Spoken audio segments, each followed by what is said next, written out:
Hi, this is Paul on the Plane.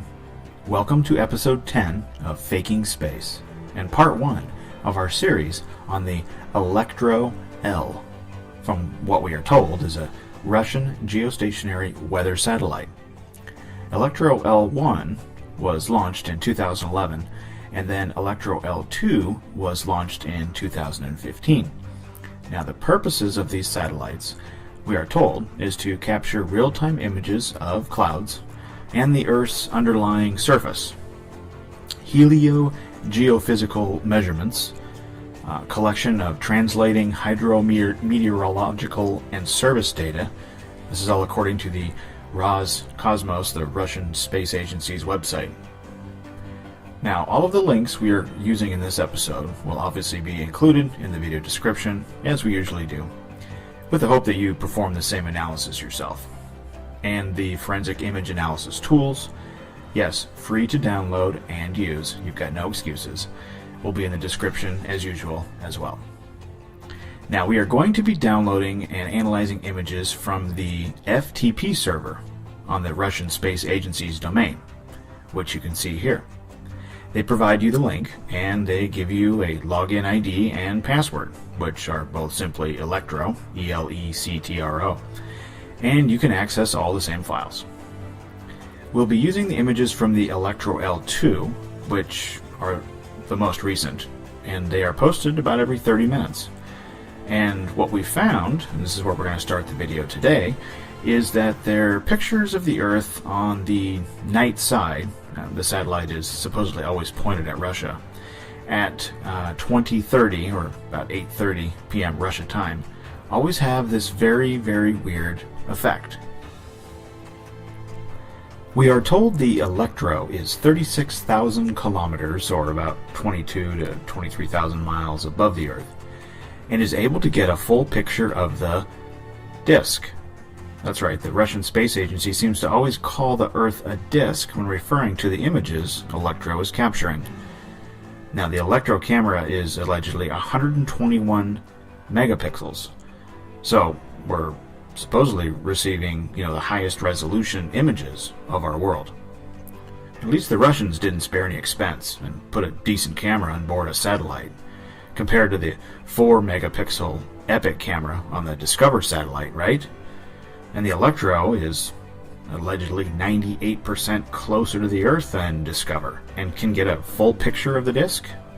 What gives, NASA? But I digress. Alright, so here is how we will find these images. We're going to go to this site, which is where the FTP server link is, and shows you the login. I've already logged in, so it's going to remember me, but if you're doing this for the first time, remember that it's Electro is the login ID and the password is Electro. So you should be able to get in very easily. Alright, it takes a little bit for each of these pages to load when you click on a link, but what you're going to see when we first get in there, there's the Electro-L1 and the Electro-L2. So we're going to go ahead and use the link for the Electro-L2, and we're going to go to 2017. Just going to grab the latest images that we can as of the recording of this video. So we're going to go to August, and we want the night pictures, so we're going to go to the 17th, because as of right now it's morning on the 18th, so won't have that effect. And we're going to go down to 2030, which is military time, Russia time. Okay, when this first loads, you're going to see in every one of these times these RGB files. You're going to see a larger one, 2+ megabytes, and then a small one. So I'm going to be using the smaller ones just for the simple fact that they're easier to use in the program, like Photoscape. But when we click on the image, you can see this dividing line, this line right down the middle of the disk, which is very weird because we see that in almost all of these days at this exact time. So we're going to go ahead and save this to my hard drive here, and I'll show you what happens, at least on my computer here, when I download the larger file, and then try to use it in Photoscape.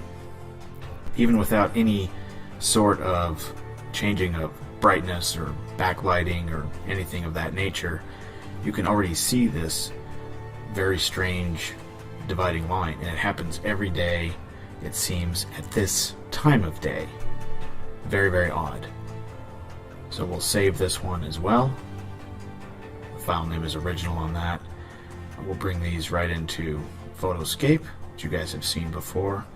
Looks like the original is still downloading.